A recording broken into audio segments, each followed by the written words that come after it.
Esse é o ConimaCast, o seu podcast de mediação, arbitragem, dispute boards, negociação e outros métodos extrajudiciais de solução de controvérsias. Uma iniciativa do Conima, com patrocínio do CAN-CCBC, Centro de Arbitragem e Mediação da Câmara de Comércio Brasil-Canadá. Estamos aqui em mais um ConimaCast, uma oportunidade que nós temos de conversar com especialistas em arbitragem, mediação, dispute boards e levar o conteúdo para os nossos espectadores. Hoje, nós temos o orgulho e o prazer de aprofundarmos um pouquinho no cenário da arbitragem com a administração pública e com um olhar feminino. Nós temos o orgulho de termos neste momento a doutora Aristeia Totti, que é uma profissional que apaixonou pela arbitragem como nós, da área arbitralista privada, e que vem trazer o olhar do direito público utilizando a arbitragem como forma de solução de conflitos. Seja muito bem-vinda, Aristeia. Obrigada por ter aceito o nosso convite de forma tão gentil. E hoje, gente, eu digo, não sou eu que vou apresentar a doutora Aristeia, porque não teria graça. Já que ela é nossa entrevistada do dia, é com ela a apresentação dela. Então, a primeira pergunta que eu faço é: quem é, afinal, Aristeia Totti Silva Castelo Branco de Avelar? Bom dia, Camila. Eu primeiro queria agradecer esse convite, é muito importante, e a gente tem notado que recentemente os advogados públicos vêm participar desse debate, vêm participar trazendo o seu olhar para arbitragem, mediação, para esse consensualismo que agora também a administração pública se vale para resolver seus conflitos. Então, primeiro eu queria agradecer muito, me sinto muito honrada em estar aqui, e queria me apresentar de um jeito assim, um pouco profissional, mas um pouco pessoal também. Eu sou uma mulher 40 mais, sou esposa, sou mãe de 2 filhos e advogada pública por vocação. Sou completamente apaixonada pela advocacia pública e agora eu costumo até dizer que eu sou mãe de 3 filhos. O Bernardo, o Eduardo e a advocacia pública. Então, a AGU, quando entrei, se tornou uma grande filha com quem eu tenho um imenso amor e carinho e que tenho muito prazer em poder defender os órgãos públicos, o ente público, e agora consegui me aproximar de uma nova paixão também. Acho que eu sou uma mulher muito apaixonada, né, pelo visto, que é a arbitragem, e conseguir conciliar a maternidade, a vida particular com a advocacia, ainda ter a arbitragem no meio de tudo isso. Confesso, Camila, que essa mulher 40 mais está muito feliz e está se realizando diariamente. Vou falar um pouquinho também agora, como nós estamos falando de vida profissional também, eu vou falar um pouco da minha formação acadêmica e minha experiência profissional. Eu sou uma mineira do interior, nasci em Alfenas, mas vim para Belo Horizonte muito nova. Estudei na PUC, fiz Direito na PUC, Pontifícia Universidade Católica de Minas Gerais. Depois que me formei, consegui fazer algumas especializações e ingressei nos quadros da AGU em 2005. E passou a fazer 20 anos de AGU. E aí tive a oportunidade, ao longo desses 20 anos, em atuar principalmente no consultivo, naquele assessoramento dos órgãos públicos, principalmente em contratações públicas. E, recentemente, há 5 anos, eu tive a oportunidade de participar de um processo seletivo dentro da AGU para atuar dentro do núcleo especializado em arbitragem. E foi uma experiência muito interessante, Camila, porque as arbitragens com a administração pública começaram a acontecer com um volume maior nesses 6, 7, 5 anos para cá. E o núcleo que eu faço parte hoje, ele atua exclusivamente em arbitragem, defendendo a União. E ele começou quando as primeiras arbitragens chegaram na AGU.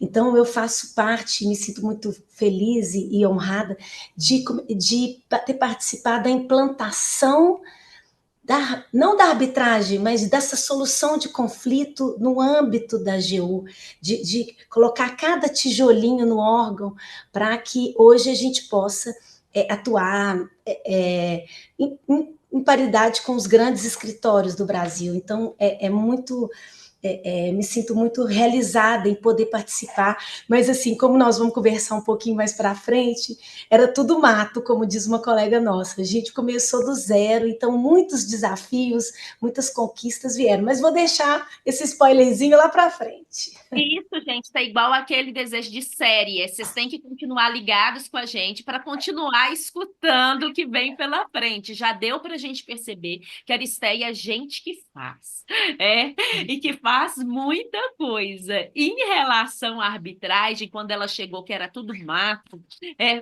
era tudo mato não só dentro da AGU, mas imagina, nós estamos falando de um contexto temporal que aí eu já tenho minha curiosidade. O que te motivou nesse processo seletivo interno, Aristéia, diante de tantas coisas que você tinha para fazer na vida, dentro da AGU, né? O que leva a abrir... Não tenho o que fazer, vamos mexer com a arbitragem. Ela já nos deixou a deixa, que ela encontrou com a arbitragem já dentro da própria AGU. E conta para a gente um pouquinho mais desse encontro seu, uma advogada da área pública que tem, eu digo que talvez seja o seu primeiro filho, estou enganado? Ou Foi meu primeiro, eu entrei primeiro, né? A administração pública primogênita, como que levou você para esse encontro com a arbitragem como forma de solução de conflito? Então, Camila, eu já tinha 14 anos atuando, assessorando órgãos, analisando contratos e processos administrativos, e aí me deu aquele comichão, assim, eu quero fazer uma coisa diferente. Nunca tinha atuado no contencioso judicial e também nunca tive muito interesse, não achava que aquilo seria algo que ia continuar a fazer essa luz dentro de mim brilhando. E aí, fiquei sabendo desse processo seletivo, pesquisei, não sabia o que era arbitragem, pesquisei um pouco, e aí comecei a me apaixonar por essa forma de solução de conflito, que ao lado do judiciário, eu não gosto de dizer que é afastado do judiciário, eu gosto de dizer que o judiciário, para algumas questões, ele é relevante, ele é imprescindível, mas esses meios adequados, extrajudiciais, alternativos, comecei a me apaixonar, porque é uma forma de solução de conflito que lida muito com a relação entre as partes, o consenso entre as partes, uma relação mais próxima, menos adversarial, apesar da arbitragem ser adversarial, mas seria um caminho, uma porta, dentre aquelas multiportas que existem, seria algo interessante até para mudar um pouco a minha cabeça formada dentro da administração pública, que é muito rígida, tem que seguir muitas regras, princípios. Então, isso me motivou a participar desse processo seletivo e pensar, gente, eu posso, se tudo der certo como deu, eu posso atuar nisso e também tentar, de alguma forma, transformar um pouco da administração dentro da minha pequena realidade, mas uma forma de levar a administração pública para um campo mais aberto, mais consensual. Acho que isso é interesse público, a gente poder usar as portas a partir do que a gente precisa. Então, achei muito interessante essa proposta desse núcleo especializado. Confesso que fiquei com um friozinho na barriga, porque não sabia nada de arbitragem, mas como você mesmo diz, quando a gente quer fazer, a gente se mergulha e se capacita, se especializa, e acho também que é uma área muito do futuro. A gente tem que pensar também em evoluir junto com o direito, junto com a administração pública. Todos precisamos ter essa mente aberta, né? Então, e foi isso que me motivou. Trabalhar em algo diferente, dentre as possibilidades que a AGU me dava, mas algo que tivesse um diálogo maior, que tivesse uma proximidade maior. Aristeia, você contando a sua história me levou na minha história com a conexão da arbitragem. Eu tive a oportunidade no ano de 2016, que é o ano que meu primogênito, o Augusto, nasceu, estar à frente da coordenação do curso de resolução pacífica de conflitos da AGU em Brasília. O primeiro curso grande e tal, foi onde eu conheci a Márcia. A Márcia Sim. estava pela AGU na coordenação da parte da arbitragem. E você não sabe a borboleta que eu tinha, o medo que eu tinha. Era um curso como todos os outros, dentro da academia, eu já estava no mar da arbitragem há um tempo considerável, há mais de 13 anos, só que a insegurança da gente demonstrar dentro da administração pública o desejo da mudança. Olha, a insegurança não estava na questão técnica, na questão intelectual, de acreditar que funcionava, que era o futuro, mas era como nós seremos recebidos falando assim, olha, vocês são excelentes profissionais, muito bons, que senão vocês não estavam ocupando a cadeira que vocês estão sentados hoje e nós não estaríamos falando para vocês que vocês estariam em outro lugar. Mas nós precisamos dar um passo para frente. E como a gente deveria falar sobre essa evolução, sendo que nós não fomos preparados para isso. Então, vendo você trazendo essa história sua, uma advogada nata da AGU, que não sabia de arbitragem, que aceitou o desafio de aprender, me dá aqui um conforto no coração que a gente não deve ter medo de apresentar o novo para ninguém. Essa insegurança que a gente tem ao longo, assim, ó, mas não achar que eu sou doida, o medo do pré-julgamento. A gente vê assim na sua história como que isso foi importante. E dentro dessa importância da sua história, né, sabemos que a arbitragem é um método que já tem uma história, né, que na administração pública, embora nós temos registros históricos lá de trás, que nós já temos historicamente, não é o foco aqui, né, a presença dela, mas que dentro do contexto da administração pública de forma geral no Brasil, ela é um instituto ainda novo. Nós ainda conversamos com vários e vários profissionais que não conhecem nada. E aí eu queria saber, na sua visão, o que os arbitralistas precisam aprender sobre o uso da arbitragem na administração pública, porque eu penso que não é só o profissional que está na área do direito administrativo ter que ir para o lado dos meios adequados aqui a nossa rainha arbitragem, mas o que os arbitralistas que já conheciam de arbitragem, eles precisam de saber vinculado à área da arbitragem na administração pública? Pois é, esse é um grande desafio até hoje. Assim, eu acho que a gente pode ter um desafio macro e ter um guarda-chuva maior e colocar vários pontos dentro desse guarda-chuva, mas o guarda-chuva maior é esse. Arbitragem, assim como o judiciário, a mediação, a negociação, são meios privados de solução de conflito. E uma vez que a administração pública ela vai se valer desses meios, ela vai levar consigo uma mochila onde está contido os princípios, as regras que a regem, o regime de direito público. E naturalmente, quando a AGU começa a circular nesse território arbitral, essas regras, esses princípios, eles vão contaminar esse processo arbitral de alguma forma. A professora Cristiana Fortini, a professora da UFMG, ela costuma falar que a administração pública ela tem o toque de Midas. Tudo que ela tocar vai ser contaminado por esse regime. E no judiciário é assim, nós temos algumas prerrogativas lá, e fatalmente isso vai acontecer na arbitragem também. Então, inclusive, isso já foi objeto da reforma da lei de arbitragem, que alguns pontos que foram atualizados na versão inicial da lei, alguns pontos foram dedicados à participação da administração pública nas arbitragens, a publicidade, a arbitragem de direito.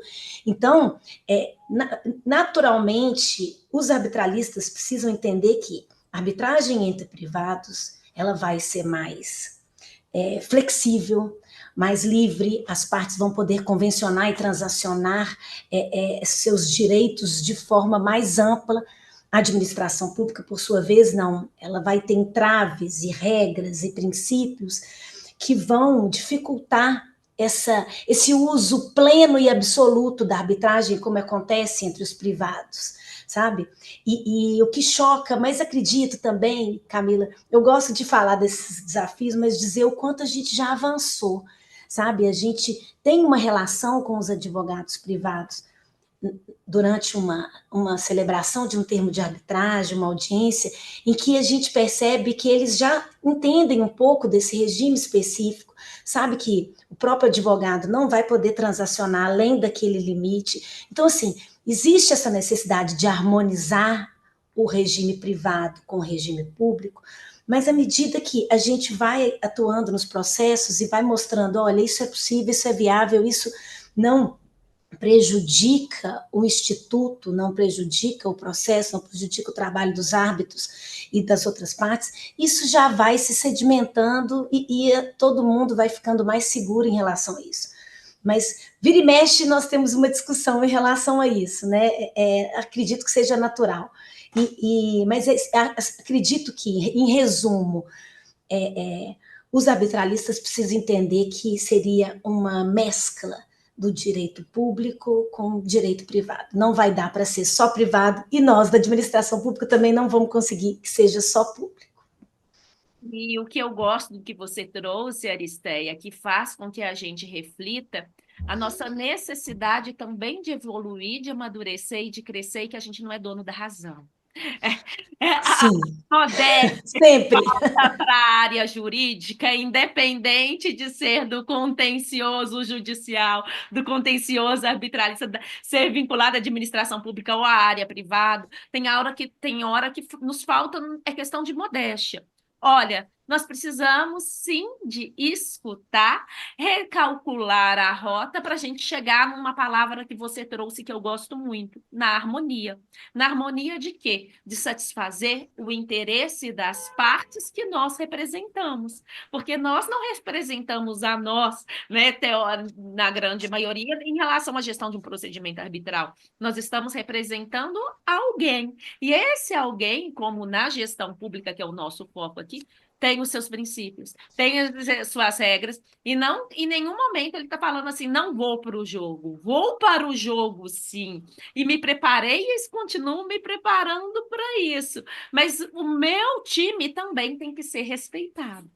E já Exato. que nós estamos falando do time da administração pública, e que sem dúvida nenhuma vem evoluindo a passos largos na arbitragem da administração pública, tanto é que é um tema que era o patinho feio, a gente falar da arbitragem na administração pública, mediação ainda nem se fala. Quando a gente vê hoje, já é um tema queridinho da vez. E já que nós estamos falando disso, o que a administração pública, no seu olhar, ainda precisa aprender sobre arbitragem? Muito. Muito, assim, estamos avançando, mas acredito que ainda podemos avançar muito.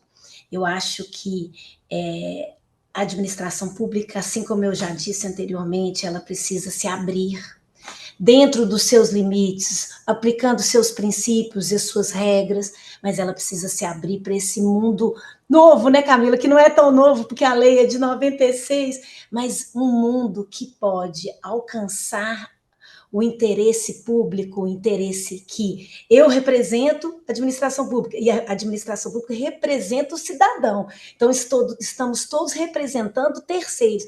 E esse interesse geral do público, do cidadão, ele pode ser alcançado em várias ocasiões, não todas, mas em várias, por meio desses novos meios de solução de conflito.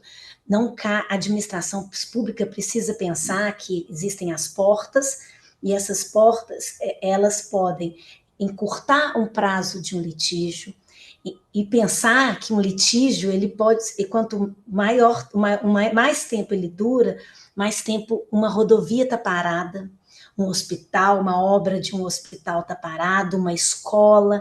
Então, a administração pública precisa entender quais são os seus conflitos e entender que porta ela deve entrar para melhor resolver esse conflito.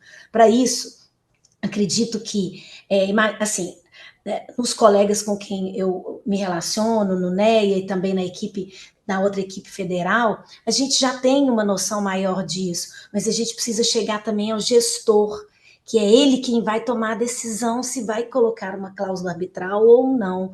E esse gestor ainda não tem todas as informações possíveis para tomar uma decisão tão importante como essa. Então, assim, é importante que a administração pública se abra para esses meios de forma consciente, com bastante informação e saiba fazer uma análise neste momento, neste caso específico, nesse contrato complexo, vultoso, no qual estão sendo discutidas questões que é necessário, primeiro, uma especialização dos árbitros, uma resposta mais rápida. Nesse caso, eu vou para a arbitragem. Não, nesses casos em que há uma demanda muito recorrente, vamos ao judiciário, porque nós vamos precisar de um recurso. Enfim, em resumo, eu gosto de fazer um resuminho no final. A administração pública, ela precisa se adaptar a esse mundo novo e se valer desses novos institutos. Isso é um ganho para todos nós, para nós, advogados públicos, que estamos vendo a solução chegando, para a administração, que vai dar uma resposta mais rápida para o cidadão, e para o particular, que também está investindo o seu dinheiro, está ali, de alguma forma, ajudando a busca desse interesse público. Então, o que falta é isso, falta abandonar alguns entraves, alguns mitos e avançar um pouco, tomando a decisão certa no momento certo. Não é fugir do judiciário e também não é fugir da arbitragem, não é fugir de nada, é tentar escolher uma porta para o seu litígio. Estude, né? Solucione de forma adequada, e não quer dizer porque sempre foi assim que nós temos que sempre caminhar por aquele caminho. E não quer dizer que é porque eu abri, né, uma portinha desse sistema que você brilhantemente trouxe para a gente, que eu tenho que sempre usar essa portinha. Que uma das dores que eu vejo, que independente de ser na via pública ou na via privada, Aristaí, que eu concordo muito com você, é na questão da gente não romantizar nenhum tipo de método. Não, vamos tentar trabalhar um pouquinho, por mais que quando a gente trabalha com os meios, nós somos picadas, né? Eu falo assim, a gente fica realmente apaixonado, o termo que você trouxe inicialmente, a gente se apaixona. Por que nós nos apaixonamos? Porque a gente vê que um problema tem solução, e que ele pode ter solução eficaz, e que aquilo que não era resolvido por uma outra porta, se a gente abrir a outra solução está ali. Mas rapidinho, né, de forma eficaz, técnica, mas essa paixão não pode permitir-nos cegar emocionalmente, no sentido de falar assim, agora tudo será por arbitragem na gestão pública, porque não vai funcionar.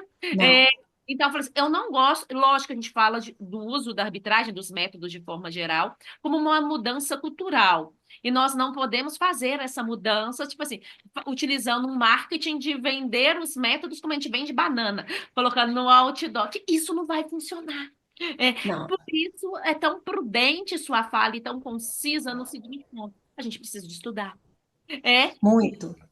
A gente precisa de estudar, e já que a gente tem que estudar, aí é uma curiosidade da Camila, né? Na visão sua de profissional na área da administração pública da AGU, arbitralistas conceituada, que já tem case que eu falo assim, hoje a gente vive num mundo também que muitas pessoas falam sem ter experiência. Tem academia. Não tem problema nenhum se a gente tem que estudar, mas a academia aliada à prática, na minha ótica, faz muita diferença. Então, na sua academia, junto com a prática, que aí a gente tem muito, a análise da rastreabilidade do êxito ou distribuição imediata de uma arbitragem em caso de descumprimento contratual. Ai, Camila, nossa, uma pergunta boa essa, muito boa. Essa eu gostei, eu colocaria de prova de aluno em faculdade. Anota aí, alguém anota aí. Eu sou totalmente contra já distribuir aquele conflito, instaurar uma arbitragem de imediato, sem fazer uma análise. Eu acho que, como a gente falou antes, existem mecanismos que a gente pode se valer antes de instaurar uma arbitragem. Normalmente, nos processos administrativos, nos contratos administrativos, quando um conflito, uma controvérsia aparece, as partes ainda tentam resolver isso administrativamente, antes mesmo de pensar numa arbitragem. Então, existe um período prévio de discussão dentro da própria administração. Só que pode ser que, em alguns casos, o próprio particular ele não concorda com a decisão tomada com a administração pública e aí a porta da arbitragem se abre a ele. Mas eu acho que neste momento que a gente está vivendo, até com as possibilidades de acordo e solução consensual no Tribunal de Contas, nos tribunais de contas em geral, principalmente no TCU, que é a área que eu atuo, eu acho importante a gente tentar essa consensualidade antes de entrar com a arbitragem. E essa consensualidade, ela entra na análise, nessa análise de rastreabilidade de êxito, porque eu analiso o conflito, analiso como ele foi tratado administrativamente e ainda tento, a partir desse consensualismo, verificar qual seria a possibilidade de transação entre a parte privada. A parte privada pode desejar fazer um acordo antes mesmo de ser instaurada uma arbitragem, porque ela precisa, naquele momento, por exemplo, de um valor para o capital para investir em outra... Precisa daquele capital naquele momento. E também ela quer... A gente tem que pensar que as partes, se o contrato ainda está... durante a sua vigência, as partes elas ainda vão se relacionar dentro do contrato durante muito tempo. Então, instaurar uma arbitragem logo de cara pode gerar uma adversalidade entre as partes até maior. Então, essa análise de êxito, e aí, Camila, eu gostaria também de falar da análise de êxito até antes de você colocar uma cláusula compromissória. Porque a gente precisa fazer, e esses dias eu estava estudando análise econômica da arbitragem, a gente precisa fazer essa análise antes. Será que esse contrato ele é vocacionado para isso mesmo? A arbitragem vai ser, em razão do valor, do tempo, vai ser o mecanismo eficaz? É aquele estudo que a gente estava falando, estudar antes para tomar a decisão antes. Então, a gente também tem que... o êxito a gente não vai analisar, porque o êxito a gente vai saber quando tiver o conflito, mas fazer essa análise também econômica. Qual é a vantagem de ir ao judiciário ou ir à arbitragem? Então, instaurar uma arbitragem assim que passa a existir o conflito, a meu ver, não é uma decisão das mais inteligentes. Mas tem casos, tudo depende, né? Tem casos e casos. Aquilo já foi muito discutido administrativamente, não tem como mais aquilo ser resolvido, vão para a arbitragem. Mas se tiver um espaço de consenso em que as partes podem, num ambiente, colocar à mesa o que elas desejam e conseguirem transacionar esses desejos, esses pleitos, eu acho isso muito importante. Imagino que seja uma prática que o privado faz. Então, a gente olhando para o sucesso do privado, vamos sim tentar reverberar aqui dentro da administração pública. Seria uma economia de custo, de tempo e preservação das relações que muitas vezes são contínuas, em cima do que você trouxe. E eu, assim, nessa vida nossa da arbitragem, o que eu falo? A parte contrária, quando a gente está em tempo para poder pensar se entra ou não entra, se apresenta alegações iniciais ou impugnações, tem toda a prioridade do mundo para que a gente consiga pensar se a gente vai entrar ou não. Então, a gente não precisa de correr ali naquele dia, seguir nós da área jurídica, aprendemos muito, está no contrato. Então, vamos imediatamente. Vamos entrar. Eu aprendi assim, sabe? Lá naquele momento que a gente foi formada, algumas décadas atrás, se está no contrato, vamos buscar o que está previsto contratualmente. Mas aí você vem com uma sabedoria e de algo bem concreto, trazendo assim, será que realmente é o único caminho que a gente tem? Será que é a única forma da gente solucionar? É por isso que nós precisamos de mais aristeias dentro da administração. tá? Obrigada. Enquanto a Aristeia ainda não é clonada, e nós estamos tendo aula aqui disponível para a gente com a mestra, nós vamos agora para respostas rápidas de assuntos do dia a dia da arbitragem com ente público. E a primeira que eu pego, ela casa com o que a gente acabou de falar, que é a questão da cláusula compromissória, né? Então, na sua visão, cláusula escalonada ou cláusula compromissória exclusiva de arbitragem nos contratos? Ai, ai, ai. Camila, eu vou falar, a minha opinião, não é a opinião do órgão que eu trabalho, quero fazer só esse disclaimerzinho aqui. Eu acho que a cláusula deve ser sempre escalonada. Nós não conhecemos o litígio de antemão, nós não sabemos o que será tratado numa eventual arbitragem. E eu tive uma experiência em que havia uma cláusula compromissória escalonada, uma cláusula escalonada, em que a parte iria instaurar uma arbitragem com diversos pleitos. E aí a gente conseguiu resolver alguns pleitos lá na mediação. E aí, olha que interessante, a gente consegue aproveitar um meio para resolver alguns conflitos que foram possíveis de serem resolvidos consensualmente e vamos levar para a arbitragem aquele residual que as partes não conseguiram chegar no acordo. E aí a arbitragem passa a ser um pouco menor, ela vai ter um tempo de tramitação menor, ela vai ter um custo menor.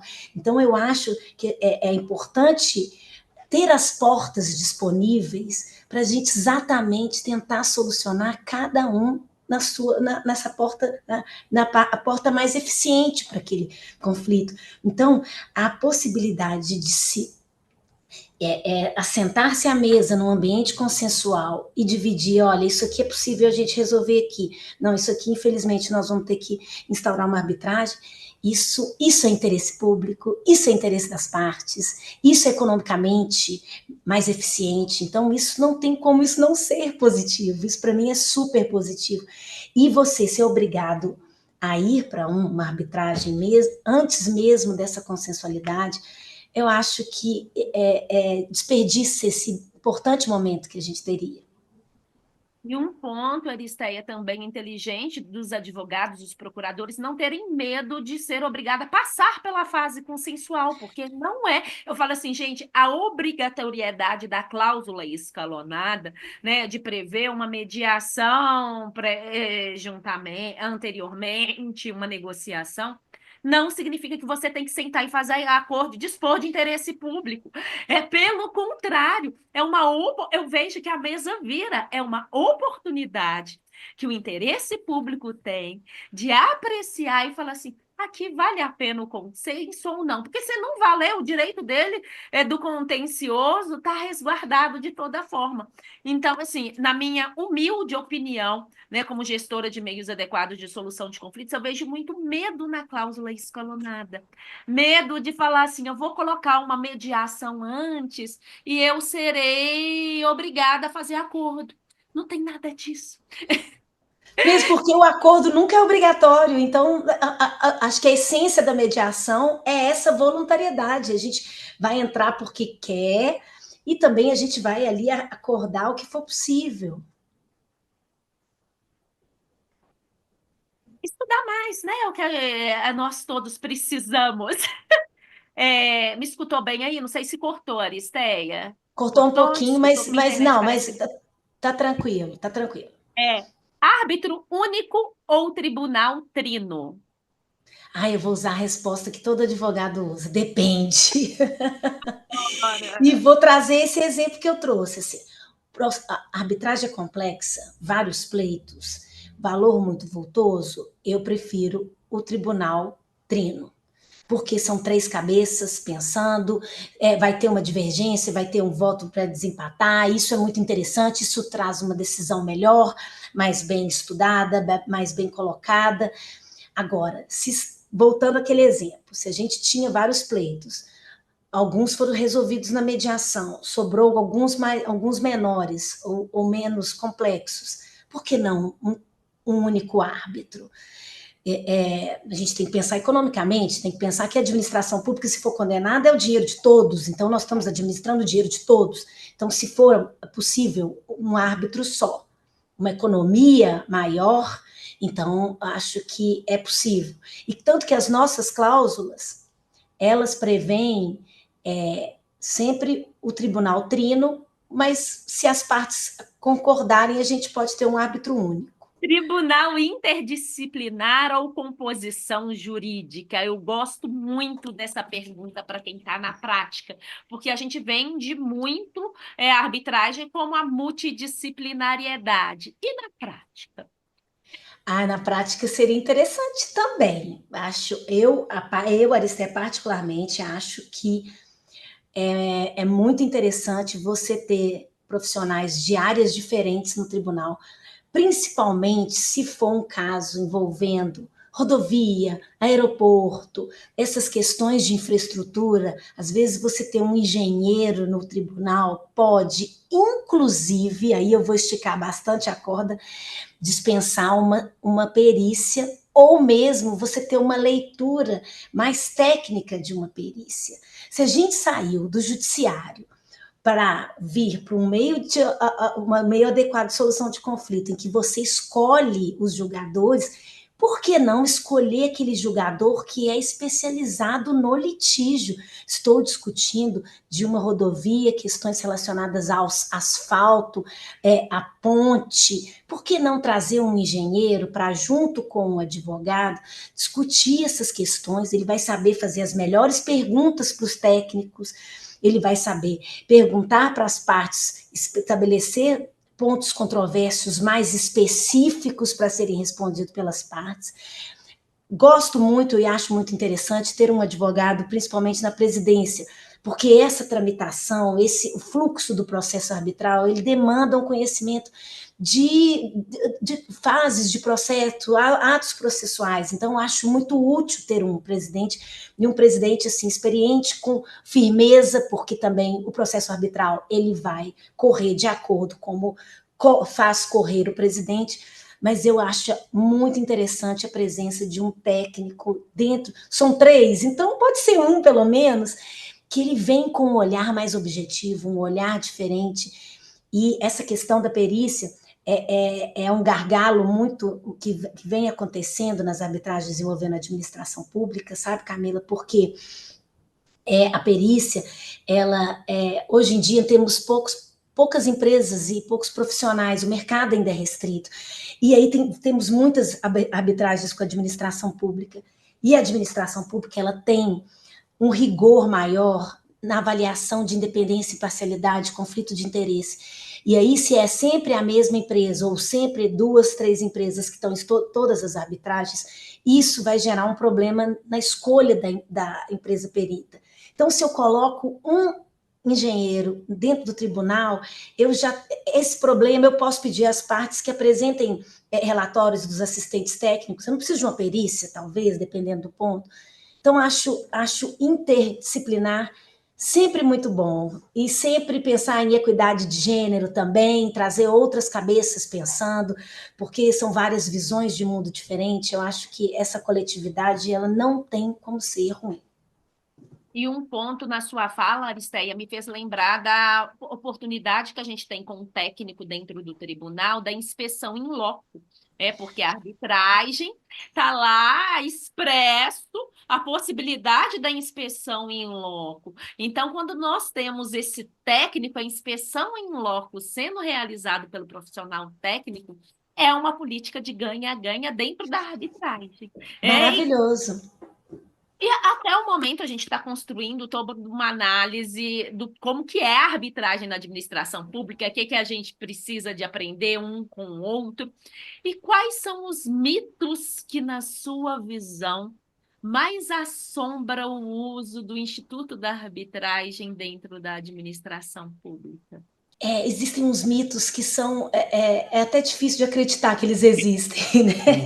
Por exemplo, nós vamos nomear árbitros privados que vão necessariamente julgar em favor do privado. Isso não existe, sabe? Nós estaríamos abrindo mão de prerrogativas e benefícios que nós temos no judiciário e vamos para um território que a gente não vai poder se valer disso.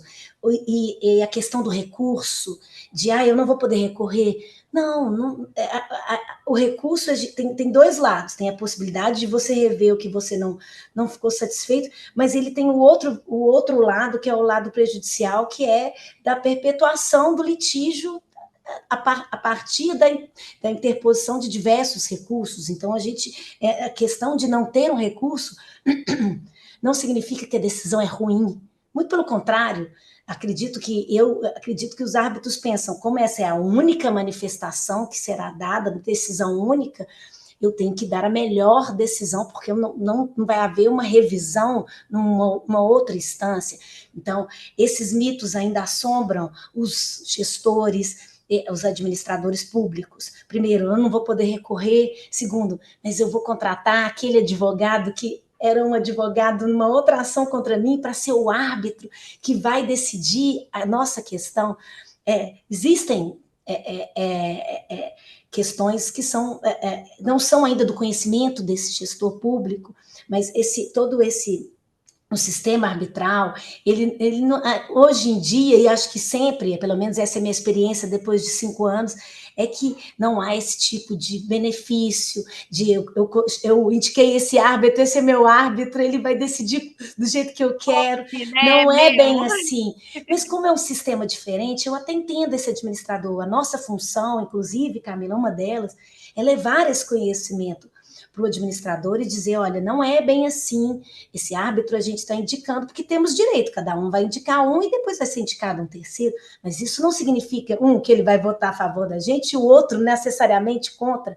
Então, assim, esses mitos, e a questão do custo também, né, Camila? Não posso esquecer da questão do custo, que é sempre uma questão, mas análise econômica da arbitragem também pode dizer se o custo pode ser alto agora, só que diluído ao longo do tempo dessa ação ficar tramitando no judiciário, ele pode ser menor. Então, é aquela visão macro, vamos olhar de longe para tentar fazer essa análise. Então, dizer que é mais cara por si só, dizer que o árbitro vai julgar de forma contrária à administração pública, todos esses mitos, eles vão sendo desconstruídos à medida também que a gente vai se valendo do Instituto, fazendo com que o Instituto aconteça. Então, são mitos, mas ainda mitos que estamos desconstruindo aos poucos. Assim. E além de desconstruir esses mitos, o que o Instituto da Arbitragem deve fazer para conquistar mais o direito administrativo? Acho que essa harmonia pode ser mais bem alcançada se a parte privada, e aí eu estou colocando na conta da parte privada, aceitar que alguns princípios e regras não poderão ser disponíveis porque estamos em outra porta, em outro sistema.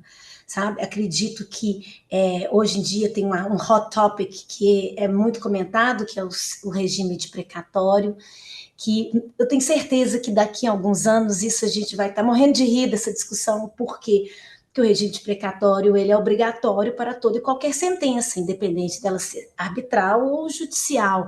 Então, a administração pública precisa respeitar esse regime por ser obrigada a cumprir regras e princípios, no caso da isonomia, que são muito caros a ela, são constitucionalmente determinados a ela.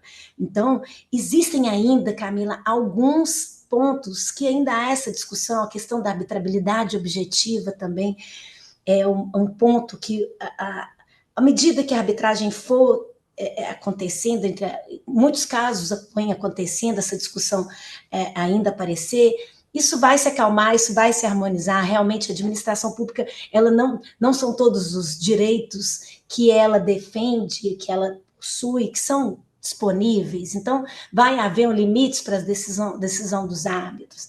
Então, acredito que, assim, tudo vem caminhando, mas também a aceitação pelo mercado, pelo privado, dessas particularidades, vai fazer com que a gente avance cada vez mais. Mas não estou dizendo que eles não aceitem, assim, quero ser justa na minha fala. Assim, já avançamos muito. E essas discussões naturalmente vão acontecer, porque estamos em desenvolvimento, né? E sempre vai aparecer alguma coisa, né, Camila? A gente nunca chega lá no final, o final não E eu acho existe. que uma coisa mais importante, Aristeia, é a escuta de todos os lados que estão na mesa. Então, a gente precisa de escutar. A gente precisa de escutar o que é possível flexibilização da administração pública para se adequar à arbitragem, como a arbitragem precisa de escutar a administração pública para que a administração pública utilize. Você trouxe aqui um dos gargalos que a gente tem, as obras paradas no nosso país. Eu fico tão triste toda vez que eu tenho que me deparar com um número, que eu tenho que verificar a quantitativo, que muitas vezes a gente não sai do lugar, mas para que a gente consiga sair desse lugar, a gente tem que ver o que é possível ser feito. E esse possível Sim. em compreender. A administração pública está aqui, ela já entrou na nossa casa, mas não quer dizer que ela vai tirar os sapatos. É tipo isso, uma analogia bem pobre, mas a gente tem que compreender. E diante de toda a sua história de conhecimento que você está trazendo para a gente, conta aqui, essa eu estou curiosa. Qual o maior desafio que você já enfrentou dentro da sua história de arbitragem na administração pública? Ai, Camila, o maior desafio foi, primeiro, entender o que era arbitragem e entender todo esse sistema que é muito próprio, que é um pouco espelhado em relação ao processo judicial, mas que tem características muito diferentes. Pensar em flexibilidade dentro da administração pública é algo que, assim, no primeiro momento já causa arrepio. Então, meu maior desafio foi quando lá atrás eu entrei e passei a atuar no núcleo especializado em arbitragem, entender todo esse sistema, porque a gente é forjado com regras muito, muito rígidas e claras, e não posso transacionar, não posso ser mais flexível aqui, vamos para o judiciário, que a gente já está acostumada aí. Então, assim, entender como funciona a arbitragem e conseguir dela o melhor que ela pode oferecer foi para mim o meu primeiro desafio. Eu tive, assim como tem colegas que a gente faz, eu costumo falar que a gente faz reunião com outros colegas, às vezes para pedir subsídio para uma arbitragem ou não, e a gente tem que explicar o que é arbitragem. Então, assim, é algo que dentro aqui da administração pública é algo ainda muito desconhecido. Então, era desconhecido para mim, agora não é mais. E acho que também um grande desafio que eu vivi juntamente com as minhas colegas lá no núcleo é mudar essa cultura, mas mudar com segurança. A gente precisava, poucas coisas eram escritas à época que o núcleo foi criado em relação à contratação de câmara, contratação de árbitro, publicidade, eram vários pontos que para a gente eram novos e a gente precisava estudar e criar entendimentos para nos assegurar, porque eu vou fazer um parecer para indicar um árbitro, eu preciso justificar por que eu escolhi fulano de tal para ser o árbitro. É diferente do privado, ele escolheu, pronto, aqui eu tenho que justificar, mostrar. Aquela câmara que vai ser estabelecida uma cláusula compromissória indicando uma câmara específica, por que essa câmara? Por que eu não escolhi a A e a B, escolhi a C? Então, esse primeiro momento, Camila, foi muito desafiador de construir a arbitragem dentro da AGU, do mato, a partir do mato, começando a capinar o mato e começando a plantar, sabe? Mas é muito, assim, eu acho que esses desafios, quando eles são alcançados e quando a gente vai subindo os degraus, a gente recebe, a gente sente um prazer muito grande em ter conseguido, né? Então, assim, foi um grande desafio, ainda é, porque os problemas vão mudando de nome, né? As resistências vão mudando de nome. Mas hoje a gente já está num ambiente que a gente chega o processo arbitral para defender a União, essas primeiras questões já não são mais discutidas. Nós vamos discutir outras coisas, podemos levar isso ao TCU para haver um acordo. Não, então vamos fazer a resposta às alegações iniciais, vamos buscar atrás do corpo técnico. Então, assim, evoluímos nos problemas, agora temos outros problemas que não aqueles primeiros desafios. Aí eu falo, o problema não é fator negativo. O fator negativo é a gente não buscar a solução dos problemas para um método adequado, aquela apaixonada com o método adequado. E a vontade, gente, era a gente não terminar nosso bate-papo de jeito nenhum. Mas digamos que quem faz muita coisa, como a Aristeia já trouxe para a gente um pouquinho da vida profissional e se abriu com a gente em relação à vida pessoal dela, eu vou deixar a cereja do bolo para o CONIMA nesse momento. Então, o CONIMA é o Conselho Nacional das Instituições de Mediação e Arbitragem. E quando surgiu, né, o momento da arbitragem alavancar e ter mais procedimentos, a questão é como as câmaras iriam se preparar para receber os cases da administração pública e como que eu faria para que minha câmara fosse a indicada. E aí, a pergunta que eu faço para você, Aristeia, é se existe algum critério, qual é a escolha para a indicação de uma câmara de arbitragem para gerir um procedimento que tem a administração pública como parte? Pois é, esse um ponto, é um dos pontos que a gente teve que estudar e pensar no entendimento que fosse minimamente objetivo, porque eu não posso ter subjetividade nesses momentos, sou administração pública, princípio da igualdade, e que a gente teve que construir o entendimento em razão disso. A gente tem que pensar que os casos envolvendo a administração pública, eles são muito complexos, na sua maioria, sempre em regra, existem exceções, e vultosos, e existem casos, inclusive, em que há uma das partes uma parte internacional. Estou contratando uma empresa, por exemplo, compra da vacina para a Covid. É uma empresa internacional que vendia. Então, essa Câmara, ela tem que ser capaz de gerir esse conflito e todo o trabalho que vai ser dado a partir desse conflito. Então, eu penso assim, as câmaras têm que se preparar para as várias complexidades que essas relações da administração têm. Dia a dia ali, né? Mas, por exemplo, ela tem que estar preparada para nomear um árbitro de emergência, ela tem que estar preparada para responder uma impugnação de árbitro, porque isso, não vou dizer que sempre acontece, mas isso há grandes chances de acontecer.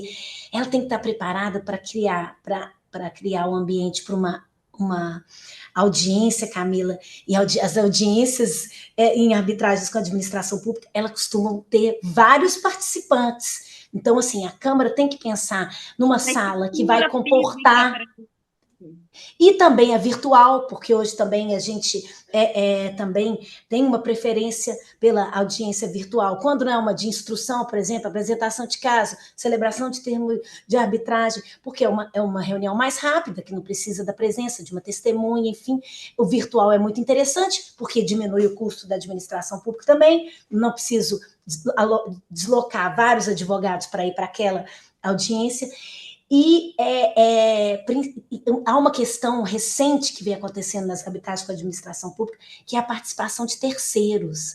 Então, algo que talvez nas arbitragens entre privados isso seja uma exceção, na administração pública, a questão da discussão do regime de precatório numa arbitragem do Estado de São Paulo, a AGU ingressou como amicus curiae. Então, são figuras um pouco mais próprias às arbitragens público-privadas, e que a Câmara tem que estar preparada para receber todas essas diferenças, essas particularidades. E eu vou tomar até a liberdade de ler aqui a portaria, nós temos a portaria 75 de 2022 da AGU, que está lá no site do Núcleo Especializado em Arbitragem. Anotem, viu, gente? 75 2022, não é isso? Isso, colocar no Google Núcleo Especializado AGU, que vai estar lá. Ela traz alguns requisitos para as câmaras serem credenciadas, porque, mais uma vez, a administração pública não pode escolher, ela tem que ter várias instituições credenciadas que, quando a arbitragem foi instaurada, ou normalmente o particular que escolhe, porque é ele que normalmente ingressa com a arbitragem, então, em razão do princípio da impessoalidade, da isonomia, existe esse credenciamento de câmaras, e eu vou citar alguns aqui só para a gente não se alongar, mas alguns requisitos são o funcionamento regular da Câmara no Brasil e no exterior, no mínimo, no prazo mínimo de 3 anos, ter reconhecida a idoneidade, competência e experiência na condução. Isso é uma declaração que a própria eu fiquei pensando, mas como é que a gente comprova isso? É a própria Câmara que faz essa declaração. Ela possui um regulamento próprio em língua portuguesa, porque se a gente tem que pensar que a arbitragem vai ser de direito, normalmente com a língua portuguesa, ela tem que se comprometer a administrar os processos em língua portuguesa, disponibilizar, como eu disse, um espaço para as audiências, que podem ter um número maior, e se comprometer, no caso da administração pública federal, a respeitar o princípio da publicidade, que aí, Camila, esse é um parágrafo, um parênteses maior, gigantesco, que é essa especificidade, né, da arbitragem com a administração pública. Então, assim, qualquer Câmara que cumpra esses requisitos, ela pode se credenciar, ela está apta a administrar um processo da administração pública, no nosso caso, federal, e, assim, são critérios objetivos, cumprindo, você já pode se credenciar, e no momento da instauração da arbitragem, antes, né, na verdade, antes da instauração da arbitragem, ela o particular tem aquela gama de câmaras credenciadas que ele pode escolher. E aí, acredito assim, eu como particular, eu avaliaria o custo da arbitragem, como é que funciona a questão da taxa de administração, o custo é uma questão, e também, assim, quantas arbitragens ela já administrou, qual é a gama de processos que ela já administrou. Então, são vários requisitos, mas são requisitos mínimos para se ter uma segurança, sabe, Camila? Porque, de vez em quando, a gente recebe pedidos de credenciamento de câmaras, assim, muito pequenas, ainda já no início, e é difícil você contratar uma câmara dessa para um processo complexo, né? Exato, assim, pode ser um custo a mais, assim, entendeu? Nós não restringimos, a administração pública não pode restringir a nenhuma Câmara de administrar um procedimento, mas ela pode criar requisitos mínimos para assegurar que essa administração seja a contento.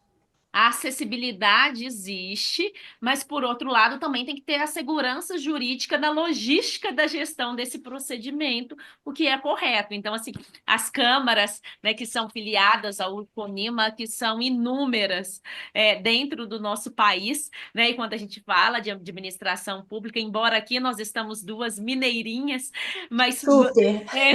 Super! Nós estamos, o foco, né, nosso nacional, estejam preparados e capacitados e amadurecidos para gerirem um conflito com a administração pública. Então, eu falo assim, é muito sério a opção que nós fazemos de não usar a porta do judiciário. E Muito. Eu penso assim, já é seríssimo conflitos de entes privados. Quando nós trabalhamos conflito de ente público, eu acho que essa responsabilidade recai no seu colo, Aristeia. Eu estou falando no seu, como nós estamos aqui, né, diretamente em relação à AGU. Como que isso recai? É a própria administração pública falando. Eu opto, neste caso, por abrir outra porta. Então, a responsabilidade, ela é dobrada, sim, dá muito mais trabalho para o gestor jurídico da área pública essa escolha, porque não pode errar. Nós estamos falando de escolhas que não tem como voltar para trás. É uma cláusula de arbitragem, como você bem disse, são escolhas. Então, gente, assim, a minha vontade em nenhum momento a gente cessar a nossa conversa, mas a gente tem um princípio deficiente, falando de princípios, nós temos o princípio da celeridade, deficiência, e que eles casam com o nosso podcast aqui, que nós temos um time para nós conversarmos. E a Aristeia, no início, ela se apresentou muito bem, mas eu queria dizer para vocês quem é a Aristeia para mim. né? A Aristeia, para mim, é uma mulher que teve a coragem de romper tudo que ela já tinha dentro de uma zona de conforto. Ela teve a coragem de abraçar, e na hora que eu falo abraçar, não é tipo assim, deixa eu ir ali ver o que que é. Não, não sei. Vou aprender, continuo aprendendo e vou fazer acontecer. E se der errado, tá tudo certo. A gente volta a dar um passo para trás para dar alguns para frente. Sendo mulher, que não é fácil, a gente conversou rapidamente sobre a questão de gênero, que não é o foco, mas como é difícil ser mulher arbitralista, como era, né? Ainda temos obstáculos, mas já melhorou muito, nós não podemos deixar de registrar, mas nós estamos no ano de 2025 hoje. E como que imagina uma mulher dentro da administração pública, lutando para trazer outros caminhos para gerir um conflito e continuar e dar sua cara a tapa, porque ela não fica só nos bastidores. Uma coisa é eu querer isso, mas eu não vou me expor. Aristeia é uma mulher que se expõe. E ela se expôs no Brasil. E por essa exposição dela, ela é admirada por mim e por tantos profissionais da nossa área dos meios adequados. E, além do mais, ela faz isso sendo mãe, que como mãe eu não posso excluir as dores e as alegrias da maternidade nesse momento em que ela atravessou uma transição de carreira dentro da mesma carreira. Que isso é mais difícil do que qualquer um pode imaginar.